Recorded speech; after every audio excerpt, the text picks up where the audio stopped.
योग वशिष्ठ महारामायण सुनते रहने के लिए हमारे चैनल को सब्सक्राइब करें और बेल आइकन जरूर दबाएं।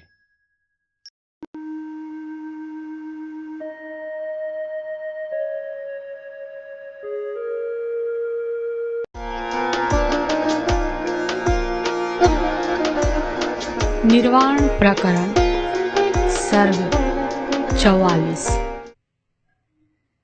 ज्ञान की दृढ़ता के लिए इच्छा त्याग से लेकर मनोविनाश पर्यंत आसक्ति विनाश के उपायों का कथन।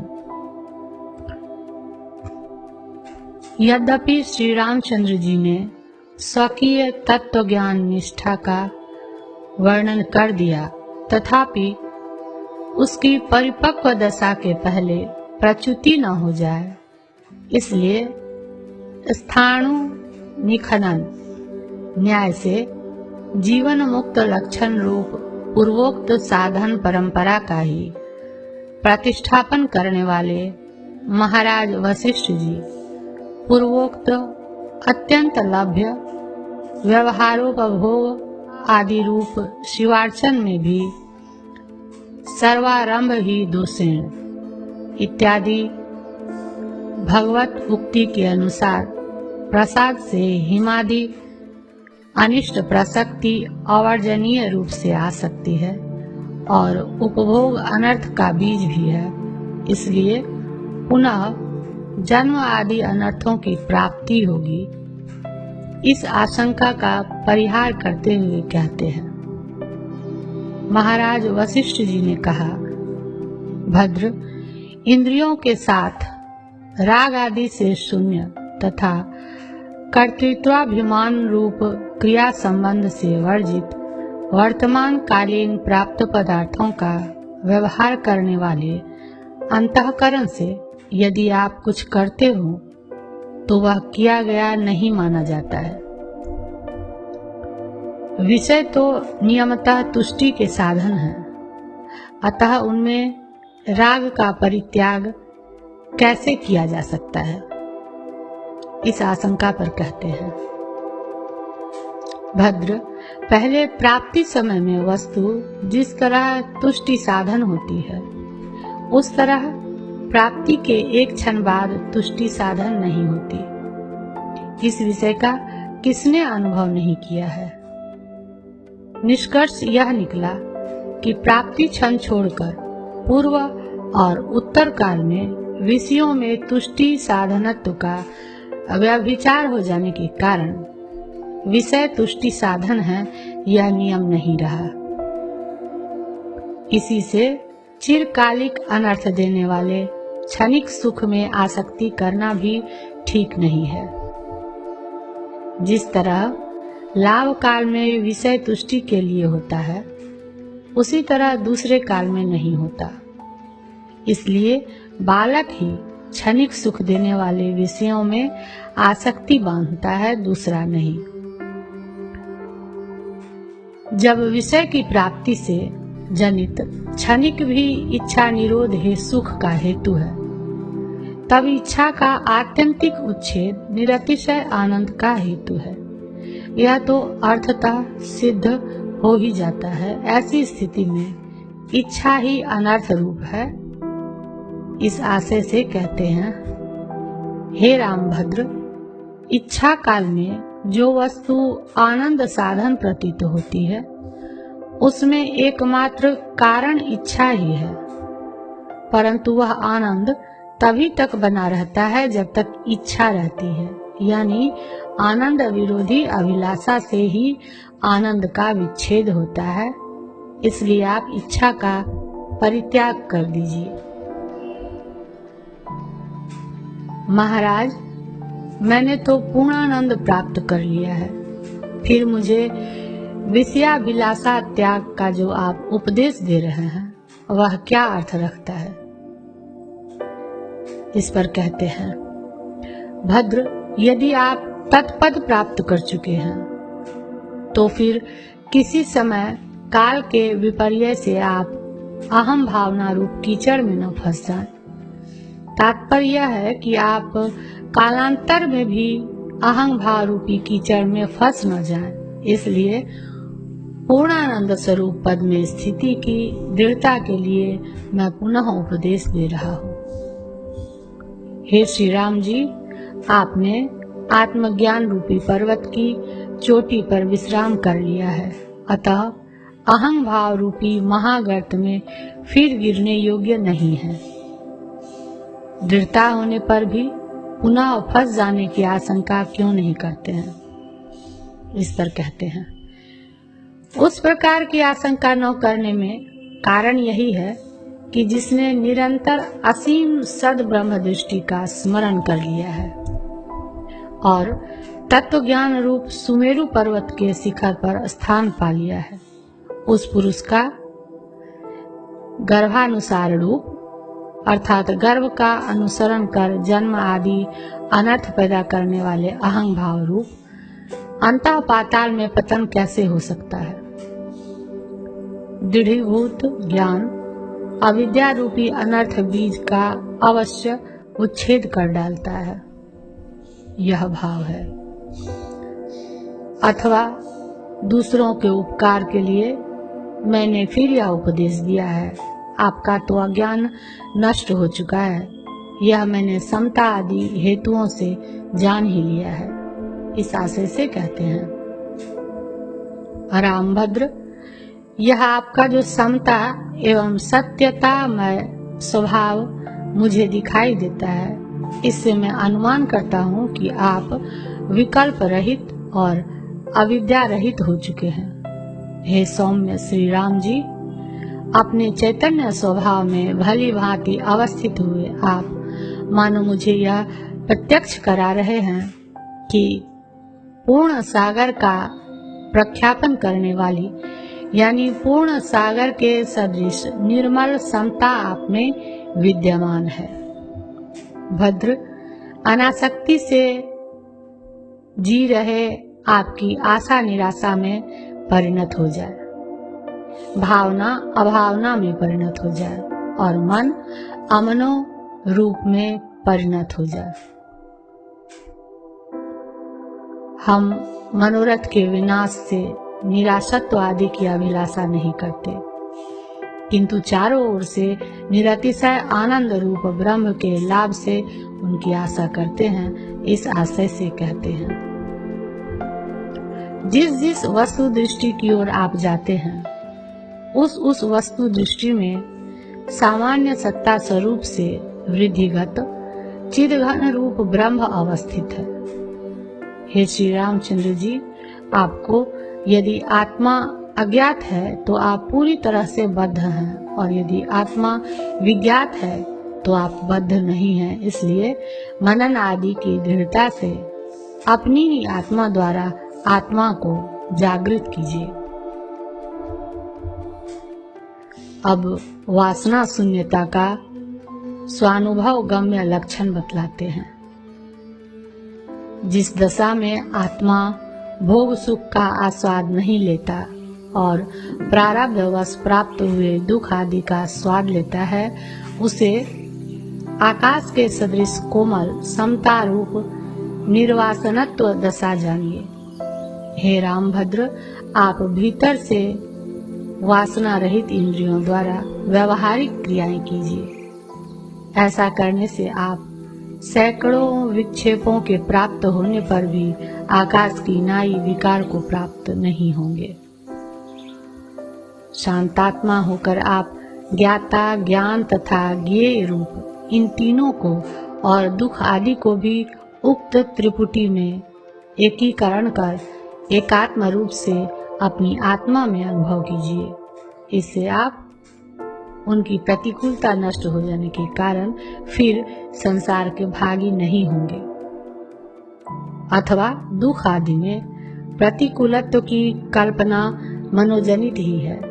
इसलिए भूसुंडोक्त युक्ति से मन का ही निरोध करना चाहिए। इस आशय से कहते हैं, मन के उन्मेष और निमेष से संसार की उत्पत्ति और विनाश होते हैं। इसलिए पहले वासना और प्राण का निरोध कर तदंतर आप मन का निरोध कर दीजिए। प्राण के उन्मेष और निमेष से संसार का उदय और अस्त होता है, इसलिए उसे अभ्यास और प्रकृष्ट योग से आप निरुद्ध कर दीजिए। अथवा प्रवृत्ति द्वारा अज्ञान ही सब अनर्थों का निदान है, इसलिए दृढ़ आत्मज्ञान से उसी का निराश करना चाहिए, यह कहते हैं। अज्ञान के आगम और अपाय से कर्मों का आगम और अपाय होता है, इसलिए बल से गुरु उपदिष्ट शास्त्रार्थ और संयम से आप उसका विलय कर दीजिए। चित्तोन्मेष निमेषाभ्याम, इससे जो अर्थ कहा गया था उसका दृष्टांत से स्पष्टीकरण करते हैं।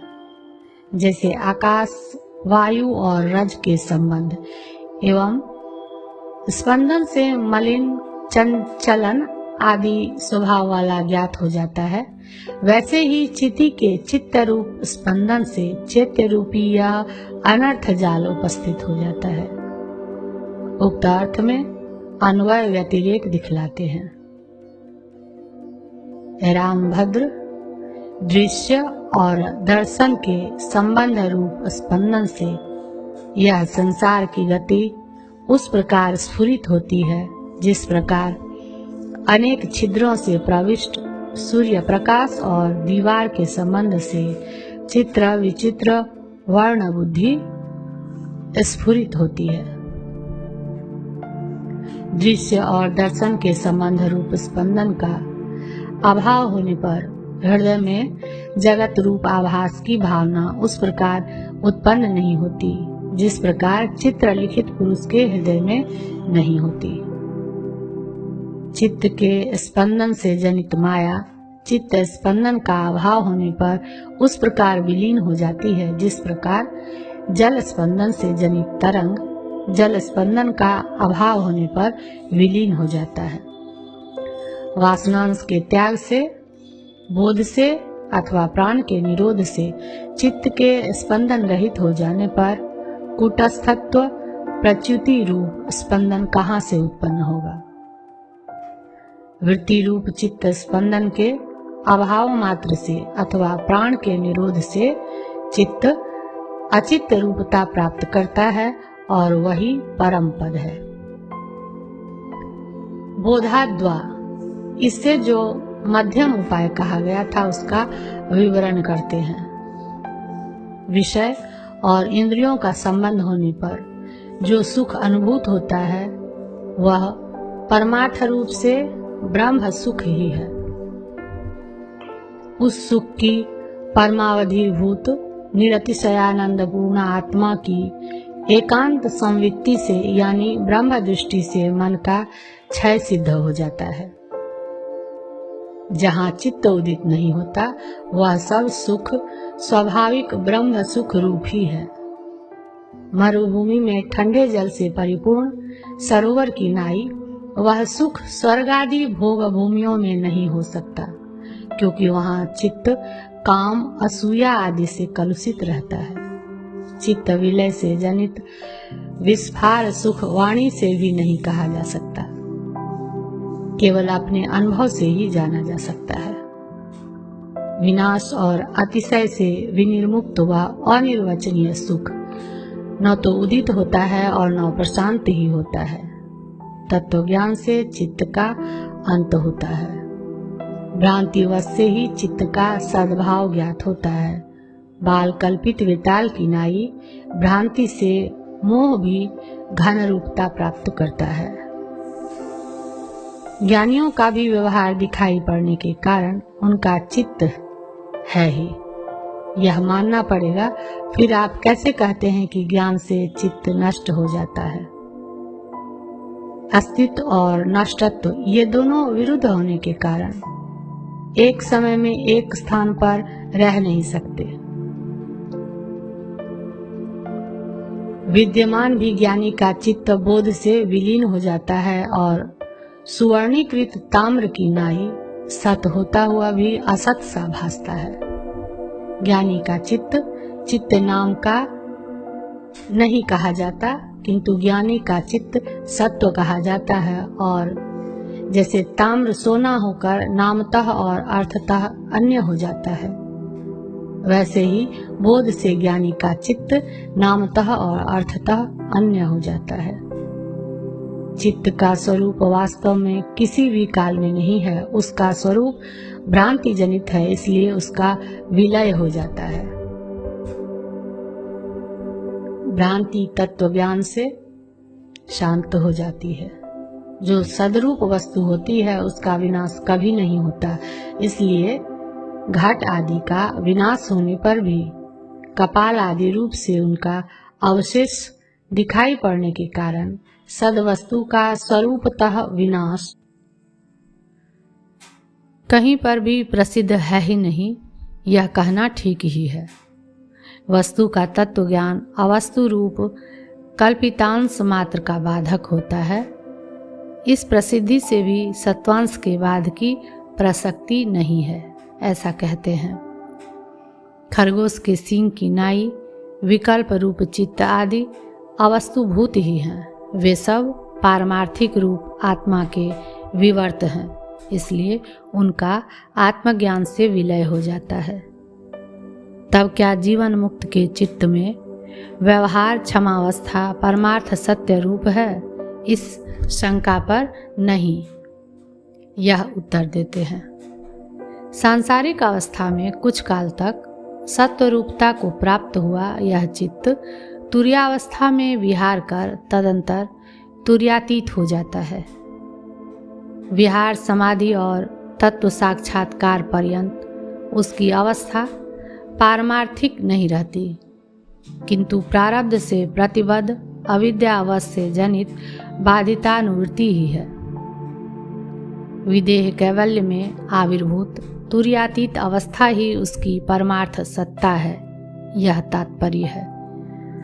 तुर्यातीत स्वरूप ब्रह्म जब तक ज्ञात नहीं होता तब तक चित्त जगत आदि मिथ्या अवयव से स्थित होकर सर्वात्मक होता है। वास्तव में चित्त आदि कुछ भी दूसरी वस्तु नहीं है। इस प्रकार के ज्ञान मात्र से चित्त आदि का ब्रह्म मात्र स्वभाव से अवशेष युक्त ही है, इस आशय से कहते हैं।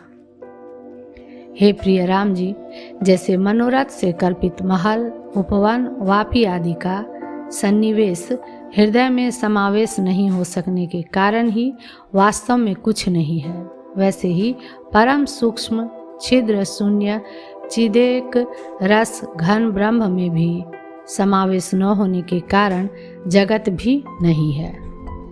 ब्रह्म ही अनेक भुवन रूप भ्रम विभ्रमों के समूह से स्वयं सम सर्वात्मक और एक रूप होता हुआ भी इस तरह अनेक रूप से स्थित हुआ है।